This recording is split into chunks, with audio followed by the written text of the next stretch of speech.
Hey, it's Chris, Liege Games. It's the Monday morning hotness hype time. So, what do you need to know about this week in board games? What has transpired over the last week? What is new on the hotness? What is new in the news in general? Things you need to know, why things are on the hotness, everything sort of wrapped up in one. Now, unlike the last couple times I've done this, I'm going to go into a little bit of the other side of news because I think there's definitely some overlap and there's some stuff that is worthy of news and worth talking about that is not just purely on the hotness that I think should also be on your radar, or at least it's crossed my radar. And like I said, it's important enough that I feel like it needs to be mentioned. As always, I'm starting something new as well. If you want to back me on Patreon, I'm going to be starting offering a little bit more exclusive content on there released early. So if you want to take a dig at what else is coming up sooner, the hotness. Anyway, a little more incentive now if you're interested in that side of things. So I'm going to be trying to keep up with that. And I've got a few other brainstorming thoughts in terms of content going forward, as well as I've reached out to a couple publishers. I'm starting to get myself on a couple lists for content creators for like review copies and, that sort of stuff. So we'll see if anything actually transpires with that. Keeping the bar and the expectations relatively low in these situations. But, hey, it's nice to be surprised then, Under promise and over deliver is what I prefer. So, anyway, enough intro. That's not why you're here. Let's get to the news. So, first up, all over the place, in case you missed it in the middle of last week, was Stardew Valley, the board game. Now, some of you are going, Chris, what the heck is a Stardew? I don't know what a Stardew is, but Stardew Valley is a video game that has now been ported to the tabletop. Stardew Valley is a game that was released in 2016, so it was coincidentally timed on the 5-year anniversary of when it was originally launched, announcing the board game from Concerned Ape. Have you heard of Harvest Moon, maybe? It's a role-playing game based on that. It's an open-ended farm simulator, crafting, resource gathering, mining ores, selling crafts, and socializing game. Sort of going against the grain, if you will, no pun intended there, of what we commonly think of as a game with win conditions. So what are you doing? Well, you are a character. You're given a small plot of land previously owned by your grandfather at the beginning of the game. On it is said house that was previously owned by him as well, in a small town aptly named Pelican Town. So what are you doing besides that? You're fishing, you're cooking, you're crafting, you're interacting with NPCs, even resulting in things like marriage, so you can have help on the farm to manage things in the first place. How good is this game? This game was nominated for Indie Game of the Year as well as Best Game of the Year in 2016 when it came out. So why are we talking about it now? Well, as I said, it is releasing to the tabletop. They're porting it. And it's already sold out. It's sold out in less than like 36 to 48 hours. So they're already talking about a print run. So if you are clicking on the website fervently, trying to get a copy right now, you're out of luck. However, because they've already announced that there will be a second printing, do not buy scalper prices. Hold your horses. Wait inevitably for someone that already bought it that is not going to like it, and you can trade for it or buy them off of them for probably about the same price, because there are reasonable people out there, believe it or not. And the nice thing is, and this was sort of the crux of things, because I was one of those people that saw it within the time frame and was checking it out, but ultimately when I was still trying to decide, it sold out. Now, why was I trying to decide? Because on the day of the announcement, they actually released the rulebook, a 24-page rulebook of what the game actually is, how it compares, and what you actually are doing in the game itself, which, frankly speaking, is relatively refreshing and relatively unheard of, especially at the retail level, on a game that literally hardly anyone had known about 24, let alone any further many hours earlier than this. And I'm not talking about a half-cracked rulebook, if you will, without going into more language, but they go through the full thing, and it is set up very well, having read through it. It is a cooperative game for 1 to 4 players. And right there, that's going to turn a lot of you to not interested. And I know that, and I realize that. I mean, the game Stardew Valley in the beginning as a farming simulator is going to turn off a lot of people. But as a hard co-op fan, you got me. I'm interested. Let's see what you got. So basically the gist of it is that you just have goals or community center achievements that you're trying to get done. 4 of them are revealed at the start of the game. All of them have to be done in order to be successful in winning the game, but there's a total of 10 of them, so you never quite know, and the replayability is already becoming evident.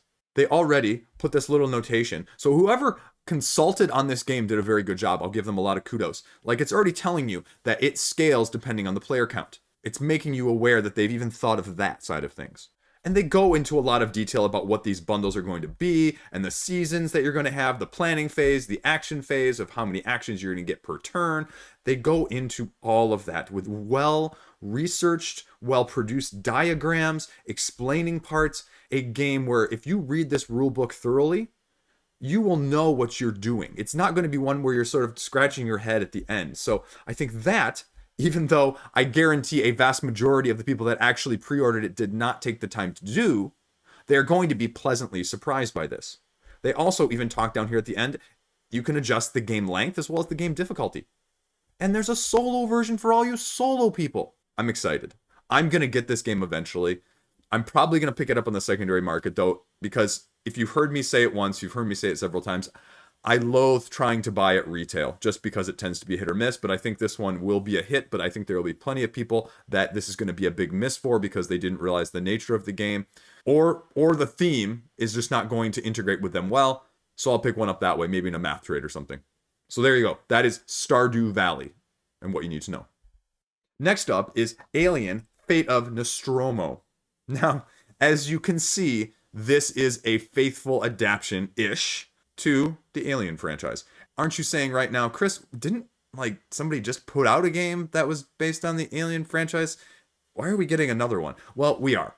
Ravensburger somehow has rights for this as well, and so allegedly the release date is going to be in August for this 1 to 5 player game where you take over as members of the crew of the ship Nostromo, where you're going to successively look for scrap, items, and complete objectives through 2 phases of a game, the crew phase and the action phase, until you complete enough objectives to reach the final mission, where you simultaneously all have to finish the final mission at the same time, all while avoiding trying to do your best at staying away from being, latched onto by the aliens, and trying to keep the morale, which is the main counter, it sounds like, above 0. Only then are you going to win the game. Here is a picture of what the miniatures are going to look like. So you can all be super excited by these miniatures, I'm sure. But that is why it's on the Hotness, and that's what you should know about it. And the question is, how many more iterations of this are we going to see? And the question is, does this compare, does this pale, even in a scaled down $30 version, to something like Nemesis? Is it going to be worth the bang for your buck at this price point? I don't know. It's probably worth checking out, though. It's probably going to be, it's probably going to be a little cheaper later, so, play somebody else's copy. Next up is Everdell. You're like, Chris, in case you didn't just notice, didn't you just talk about Everdell? Yes, you know what? I did just talk about Everdell yesterday as one of the Kickstarters that you need to be aware of coming up in March. And that's because on March 9, they are launching their big box edition of Everdell, along with 2 new expansions, Mistwood and New Leaf. Go check out my video from yesterday. It talks about more details of Everdell in the first place. But, as I said there, I'm expecting this price point to be significant. Big boxes, even if it is literally just a box to contain every other expansion of like 6 or 8 that there are, including the big ones and the small ones for Everdell, is probably going to run you triple digits. No joke. Not to mention, somehow included in there are those 2 new expansions. And the question is, what are those new expansions going to give you? How much additional fluff and concept and variability do you need? Allegedly, there's going to be a little bit of an improved Autonoma, the solo mode, and then another sideboard. So again, you'll have to check it out for the price point when it launches, but that is why it's trending right now. And that is a little bit of what you should know about it heading up over the next week or so as you prepare your wallet if this is one of your favorite games. Next up is City of the Big Shoulders. Now, again, you're like, if you know anything about this game, Chris, why the heck are you talking about a game like this? This is clearly not something you're interested in or something that you know much about. And you know what? You're absolutely right. But the reason, again, it's on the Hotness is because Shut Up and Sit Down posted their review of it last week. And so, like I've mentioned before, anytime they release something, it shoots way up the Hotness in interest, in sales, and just general clicks. This is a 2 to 4 player game, delivery optimization in Chicago in the 1870s. Now, this is a bit of a unique game because it takes all of the things that I am not good at nor interested in as mechanics. I say that as a positive. I'm not dinging on the game in any means.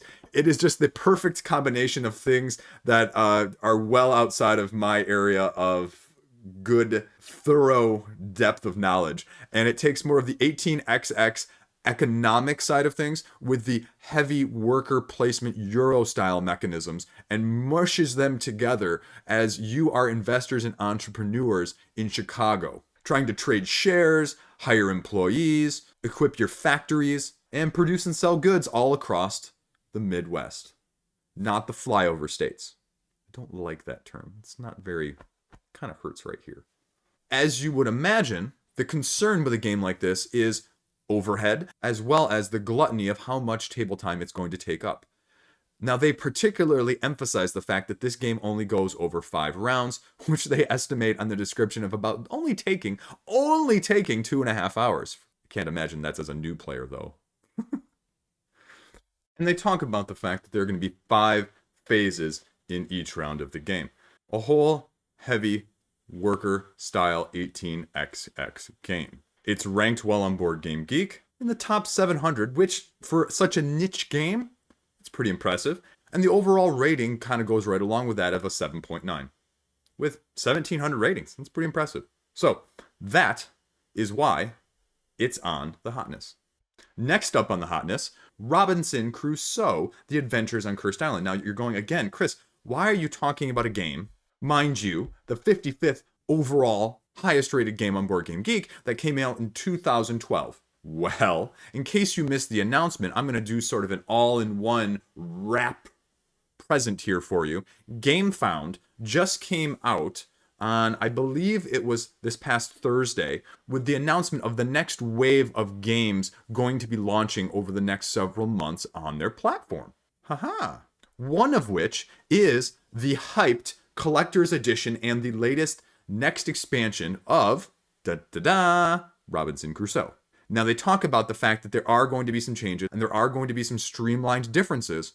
And so in case you were wondering also why on your feeds, on the Facebook marketplace and things like that, and the board game groups that you're a part of, all of a sudden copies of Robinson Crusoe are popping up, it's because people are probably trying to sell it because they want to get the new edition. So just be aware. You might be in more of a little bit of a buyer's market than a seller's market on this game right now. So here you go.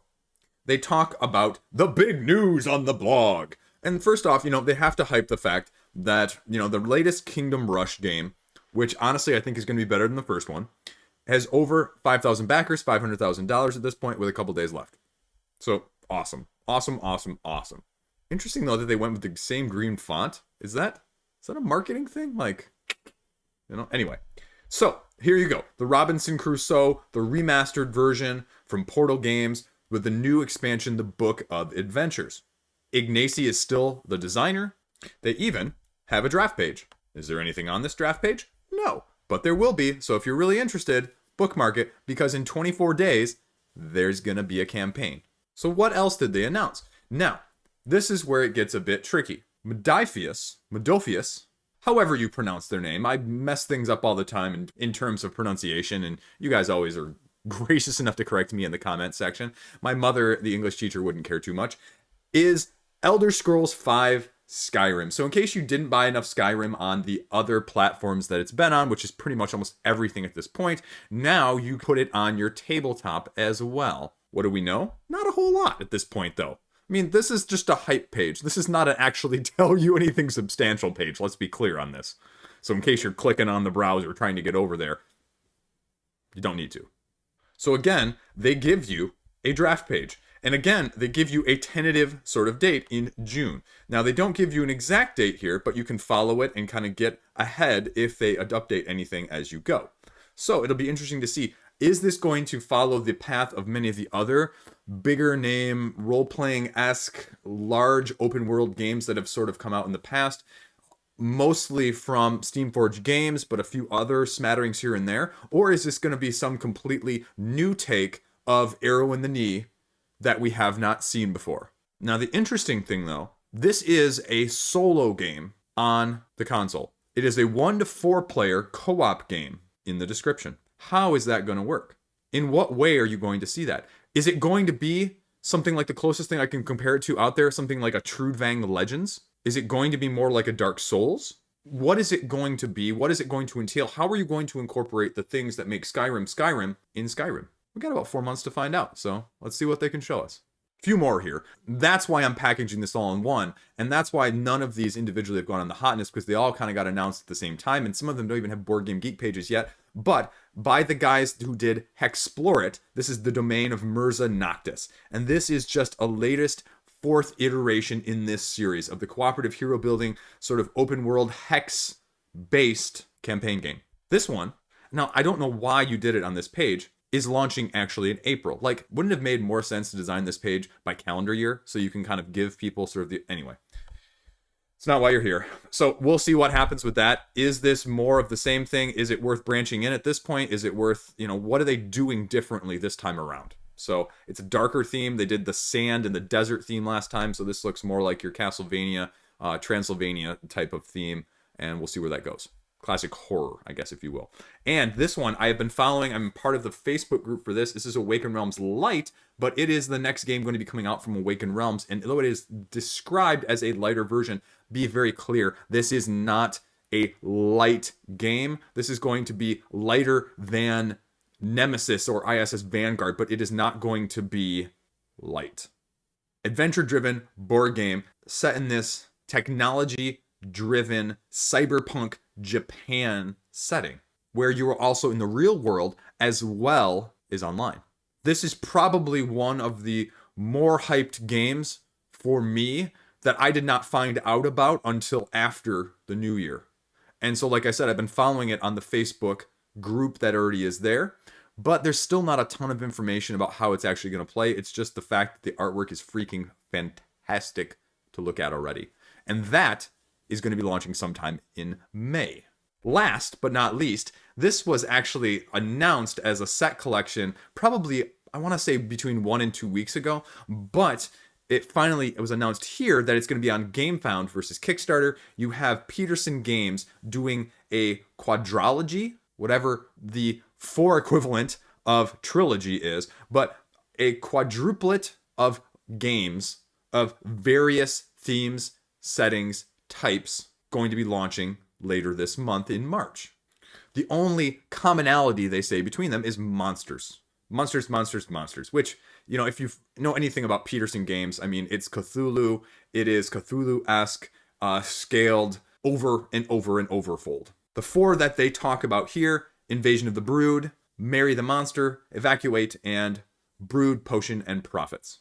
The only other thing of note on this page, and before I just give you a basic description, because all of these last 4 games have Board Game Geek pages as well, is that they throw this at the bottom here, that they're planning on opening it in June or July so that maybe more potential creators can join, because they're still kind of tweaking things. So for all of you creators or designers out there, that's more of an FYI for you. For the general public as well, of when to keep your eye on more of a streamlined website that you can go to instead of just having these individual pages that are being thrown at us randomly at random times. Now, the Monster Invasion set has a preview page already up, so you can see that it's going to be launching in just over 9 days from the time of me filming this, and there's actually a relatively good amount of information comparatively already on here. So they give you a little bit of just a one-line elevator pitch type of description for all 4 of these games. You can see all 4 for a discount, great, 5 designers, and, they give a little bit of info just in the basic, pictures and GIFs, if you will, right now. So to give you a little bit more info, Potions and Profits, it's an outbid, outbluff. You're making, well, just what it says, potions to make the most money. Auction, betting, investment, marketing. They talk about the fact that you know, if you're going to make the most money, some of your potions may not be the most ethical. So, however you're going to do it is going to make it work.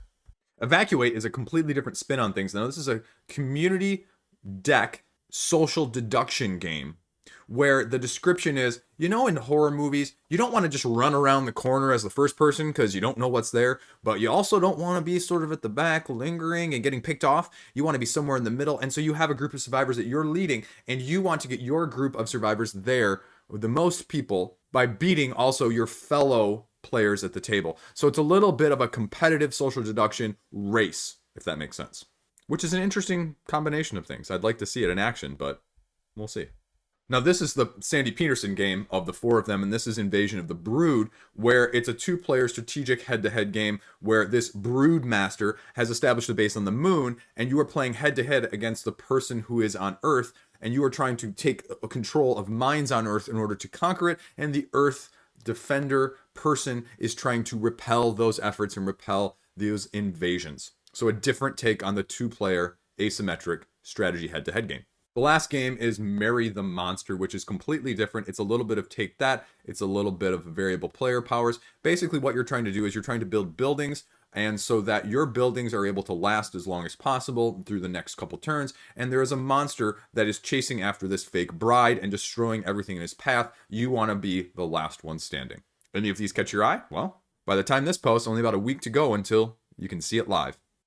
At the very bottom of the hot list, I don't know if you guys caught this, is Radlands. Now, Radlands finished just recently on their Kickstarter from Roxley Games. And so why is this sort of budging at the bottom, nibbling at the bottom of the hotness list this week? Well, that's because all of a sudden, in the middle of the week last week, Kickstarter issued this suspension alert of the campaign, even post-campaign. And that was because there was this copyright claim that came from elsewhere on the internet. Now, I'm not going to go into too many of the details. Reddit had a couple threads on it, and Board Game Geek had a couple threads on it that were talking about it. Ultimately, I'm not sure what the resolution was. I'm not sure if anyone knows exactly what happened, but I think just over the weekend, they announced that it had been reinstated. So in some way or form, it was resolved. So take that for what you will. There was some alleged comparison to a person on Instagram that had maybe done something years ago, doing it as a PMP. I'm not going to go into that. I can't speak to that. Legal stuff is not my area of expertise, but people were talking about it. Was it having merit? Was it something they needed to be concerned about as a backer? And so either way, it appears right now, things have sorely settled down or at least calmed down. That's why it's creeping back up on the hot list. Next up, does this look familiar to anyone at all? Am I dating myself to say that it does? Well, that's because, speaking of Ravensburger early in the video, Ravensburger has also announced at the beginning of August that they are going to be releasing a new version of Gargoyles, the board game, based on sort of the pilot episode where you are taking one of the main characters, Goliath, Brooklyn, Lexington, Broadway, Hudson, or even Detective Mazza, and you are fighting your way through one of four scenarios. You're fighting your way through one of four scenarios against Xanatos or Demona. It sort of reminds me of the other Ravensburger game that came out in early 2020 of Wonder Woman Challenge of the Amazons in terms of the scenarios, the cooperative play, the strategy, which I'm assuming is going to be somewhat similar in the objectives and setup, a la sort of your twist on Pandemic. Speaking of the Wonder Woman game, the one that begged for expansions but may never ultimately get them. So we'll see how it compares and ultimately if it's any more successful to receive subsequent editions based on the mythology of Gargoyles in the first place. Last but not least, we'll talk about one of the best original IPs that came out on the original PlayStation that was trying to get its own place on the tabletop, and that is Metal Gear Solid. Now, it's not on the hotness, but it was just announced recently. This game has sort of been in development for a long time. Literally, the first comments for backers trying to pre-order it is from December 2018. Finally, IDW announced that they were not going to be carrying through with it. They were no longer going to be trying to produce it, despite even the designer offering to use his own funds to continue it somehow. They have officially cancel it for all of you Metal Gear heads out there. So, unfortunate. Finally tonight, we have the other big thing that kind of came out of nowhere, at least to me. Bloodstone, Kickstarter, Druid City Games, James Hudson, canceled this weekend, despite being at nearly $300,000 and almost twice their funding goal initially estimated. Now, a couple of people commented and wanted to know my thoughts on it, and I've seen postings elsewhere in this regard, and I think this all has to be prefaced by my own personal experience. Like, when I post a video for you guys, I am trepidatious, even to the point of not wanting to check my email, because I'm scared of what the comments are going to be there, let alone putting a product, a physical product out for people to critique, especially in a review-heavy hobby that we live in. I watched part of the video explaining afterwards. I have seen a lot of the comments from the peanut galleries from several large social media sites, including a particularly vocal and loud one or two. They said, hey, you know what? We didn't achieve what we set out for. We hear you, and let's make a better end product. However else you feel about things, whatever else you think, just remember, facts, feelings. Your feelings do not necessarily make it a fact. I know for a fact it makes me incredibly nervous to put things out there. And I can't imagine when you have people telling you that your project is not good enough. Your product is a reflection of you. And so if you say something negative about it, no matter your intent, if it is not done in a constructive way, it can feel like an attack on you yourself. That's why, especially even in these videos, when I try to give my thoughts on things, I try to choose my words very carefully, because there are people behind all of these products. There is time and effort behind all of these products, no matter which ones they are. And I give him kudos, because it was an easy decision, because he put it in words of how I feel about things in my collection at this point. Making a game that you never consider selling. And if they didn't feel like it was up to that, then I don't really care what funding goal you're at, how many times your funding goal you are. That's what matters more to me. And yes, you can be cynical about it, but I prefer not to look at that side of things. And let me be clear, there was definitely some of that undue hostility. One post in particular that really rubbed me the wrong way because of the vitriol that was behind it, commenting essentially with a very negative connotation behind it, that it was leaving a bad taste in people's mouths. Thankfully, subsequently, that post was removed. But that also speaks to how easy it is to be disparaging of other people's situations.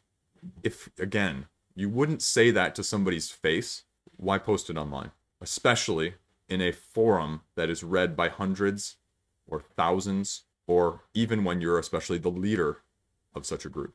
I wish him all the best and success. And that's true whether it's a $400,000 product, a $1 million product, a $4,000 product. I wish for success for people. I don't understand the people that wish for failure in those situations. I just don't.